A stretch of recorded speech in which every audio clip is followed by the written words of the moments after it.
2500. இப்பதான் தெரியுது கொஞ்சம் காசு இல்ல. அது கூட தெரியாம எதுக்கு வந்திய?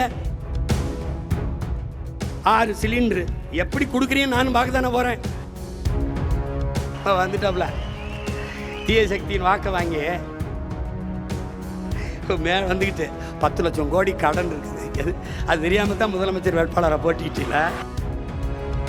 நாம் பேசுவது வேடிக்கையா இருக்கிறது, வேடிக்கை காட்டினது தலைவனா தெரியுதான். இந்த அற்ப தேர்தல் வெற்றியும் தோல்வியும் கண்டு துவண்டு போகிற கட்சி தொண்டர்கள் அல்ல நாங்கள். கட்சி தொண்டர்கள் அல்ல, நன்கு கட்டமைக்கப்பட்ட தமிழ் தேசிய ராணுவத்தின் வீரர்கள். ஆள் மாற்றம் ஆட்சி மாற்றத்திற்கு வந்த அரசியல்வாதிகள் அல்ல, அடிப்படை அமைப்பு அரசியல் மாற்றத்திற்கு வந்த புரட்சியவாதிகள். இங்கே பூனையை விட புலி வலிமையானது என்பதை எலிகள் ஒருபோதும் ஒத்துக்கொள்வதில்லை. அதுதான் பிரச்சனை, அதுதான் பிரச்சனை.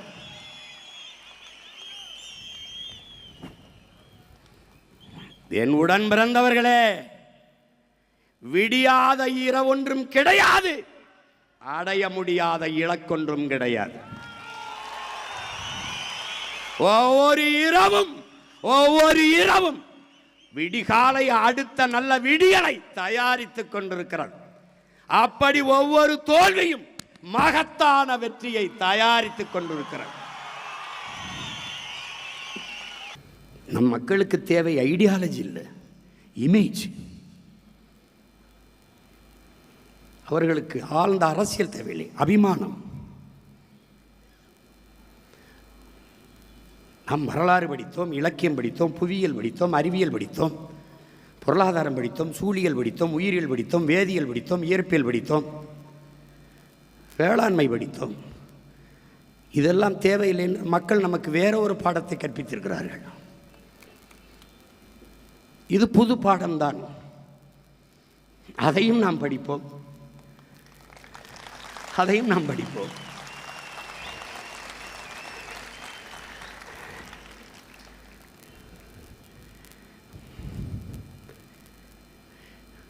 மின்சாரம் இல்லாத இரவுகளில் மக்கள் மெழுகுவர்த்தியை தேடுவார்கள் என்கிறார்கள். அநீதியும் அக்கிரமமும் பெருகிற காலத்தில் மக்கள் நல்லவர்களை தேடுவார்கள் என்கிறார். ஒரு நாள் என் மக்கள் நம்மை தேடுவார்கள். பருவநிலை மாறுகிறது, புவி வெப்பமாகிறது, கடல் கொதிநிலை அடைகிறது, நீர் கிடைக்கவில்லை, சோறு கிடைக்கவில்லை. நாம் சொல்லுகிற அரசியல் அவர்களுக்கு தெரிய வர குறைந்தது இன்னும் 1/4 நூற்றாண்டுக்கு மேலே ஆகும். அவர்களுக்கு நம்ம என்ன சொல்கிறோம்னு தெரியும். நாம் பேசுவது வேடிக்கையாக இருக்கிறது, வேடிக்கை காட்டினவே தலைவனாக தெரியுதான். ஒன்றும் பண்ணுறதுக்கு இல்லை, ஒன்றும் பண்ணுறதுக்கு இல்லை. அவர்களுக்கு தேவை கருத்து அல்ல, வெறும் கவர்ச்சி. கவர்ச்சி எவ்வளவு.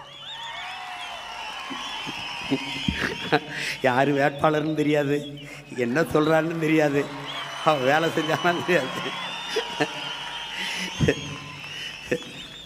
எதுக்கு போடுறோம் ஏன் போடுறோம்னு போட்டு கடைசியாக வென்றவர் இவர் தான் வேட்பாளரா?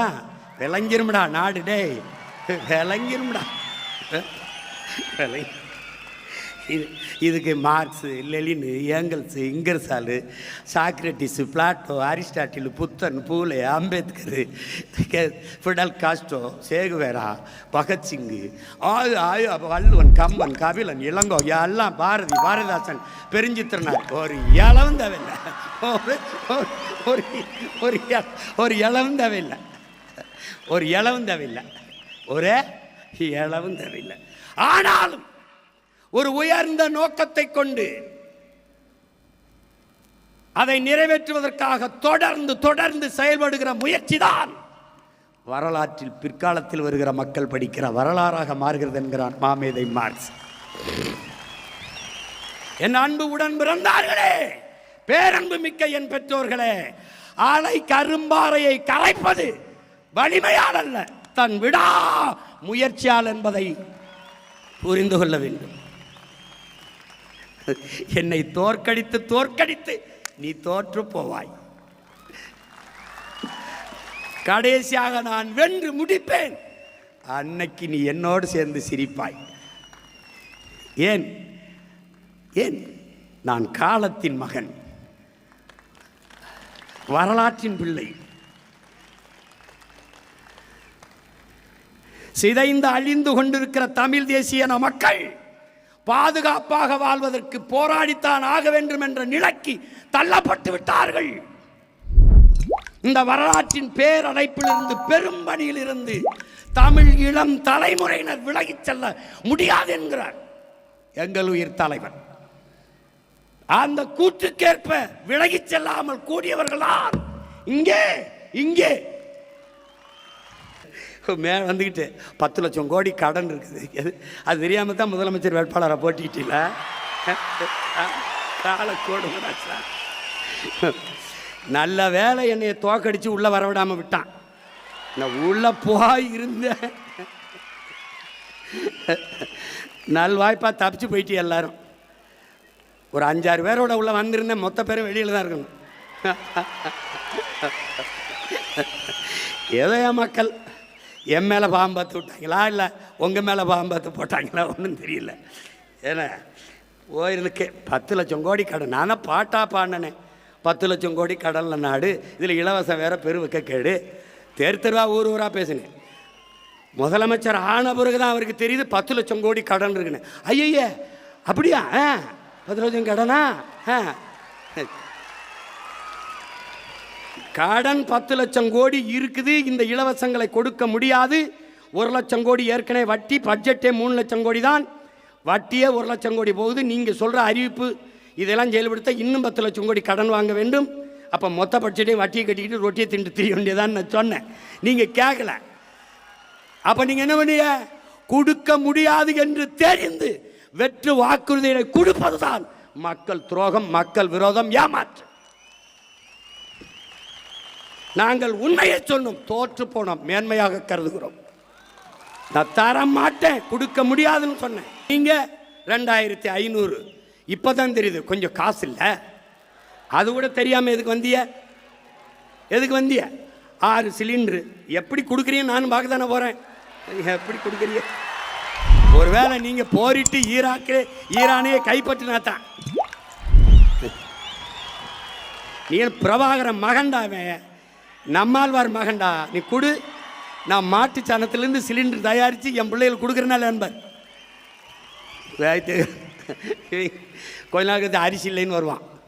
எந்த போராட்டத்துக்கு என்னை கூப்பிடாத, வரமாட்டேன். போ. உனக்கு தான் ஒரு கஷ்டம் வராத. நீ தான் கடவுளின் ஆட்சியை நிறுவிட்டிய. அப்புறம் நாங்கள் தேவைப்பட மாட்டோம்ல. ஏதாவது ஒரு பிரச்சனைன்னு வீட்டுக்கு வந்துட்டு எனக்கு மனு கொடுக்க வா. அன்னைக்கு சேட்டை உனக்கு என்ன சொல்கிறேன் ஏது சொல்கிறோம்னு கேட்குறது இல்லை. படித்த இளைஞர்களுக்கு 4000, இடைநிறுத்தத்துக்கு 15,000, கல்வி கடன் 20 லட்சம். எங்கிருந்து ராஜா? எங்கிருந்து? பாருங்க, எப்படி பாருங்க. அவர் என்ன பண்ணுவார் பாவம், கடன் ஆகி போச்சு.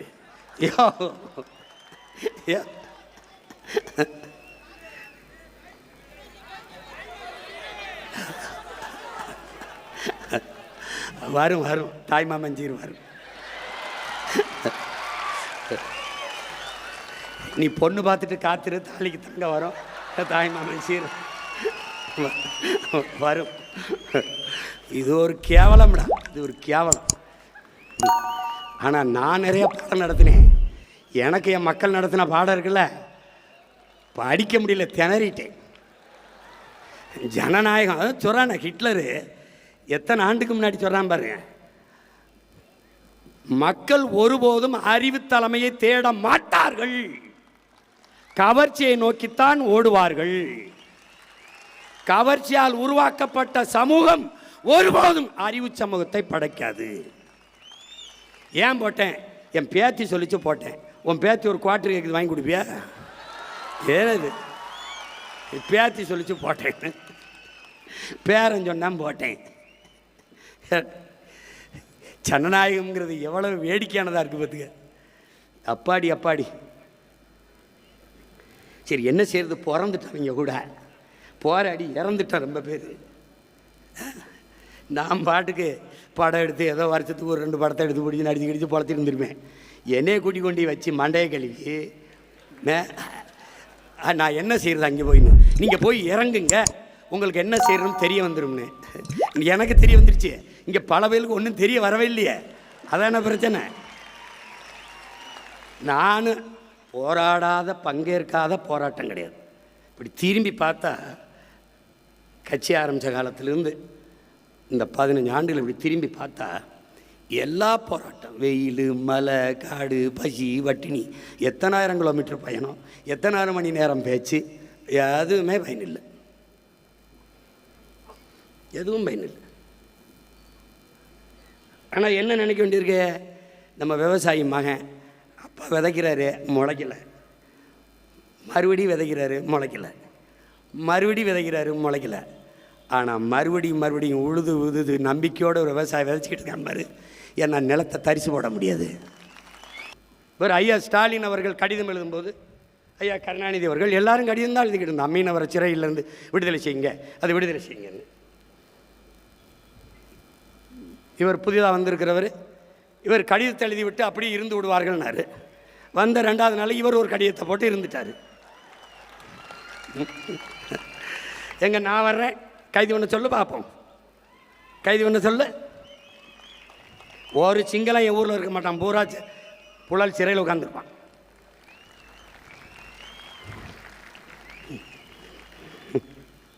அவனுக்கு தெரியும்.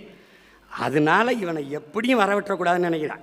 ஏன்னா இந்த கட்சி மட்டுமா, கார்ப்பரேட் கூட்டாண்மை முதலாளிகள் நம்மளை வீழ்த்துவ நினைப்பார்கள், துடிப்பார்கள்.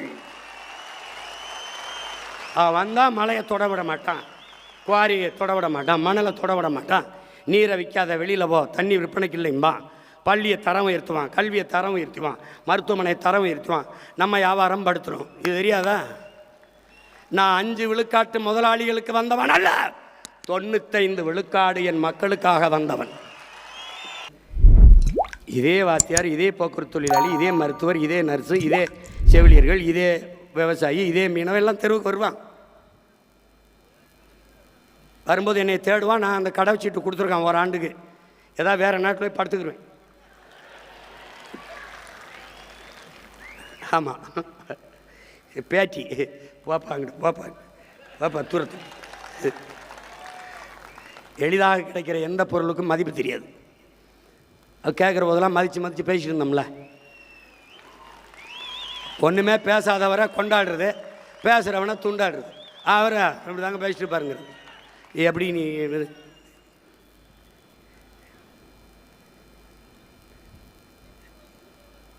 எப்படி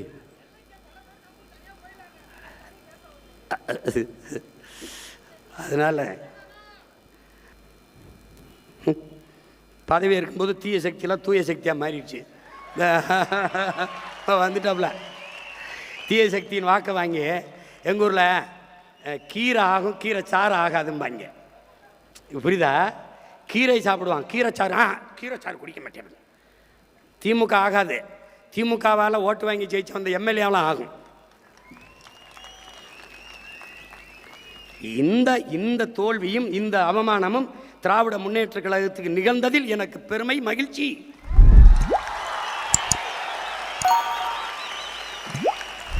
நீ செத்த பணத்தை தூக்கி சுமந்து உயிர் கொடுத்துக்கிட்டு இருந்தா, இல்லைன்னா அன்னைக்கே 10 ஆண்டுகளுக்கு முன்னாடியே புதைச்சிருப்பேன். நான் புதைச்சிருப்பேன். திருவேன்.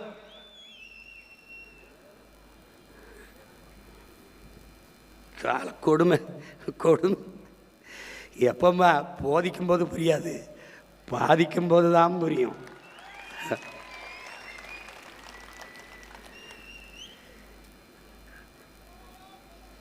அதனால என் அன்பு சொந்தங்கள், என் அன்பு உடன் பிறந்தார்கள்,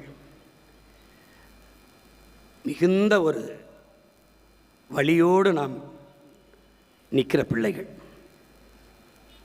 அவர் மாதிரி இல்லை, வழியோடு நிற்கிற, வழியோடு அந்த வழி இல்லை. அவர் அந்த வழியில், அவர் எந்த வழின்னு சொல்லவே இல்லை. கண்ணு முன்னாடி நம்ம மொழி சிதைந்து அழிந்து போச்சு, நம்ம இனம் அழிஞ்சு போச்சு, எந்த உரிமையும் நமக்கு இல்லை. நிலம் வளம் எல்லாம் திருடப்படுது, எல்லாம் களவு போகுது.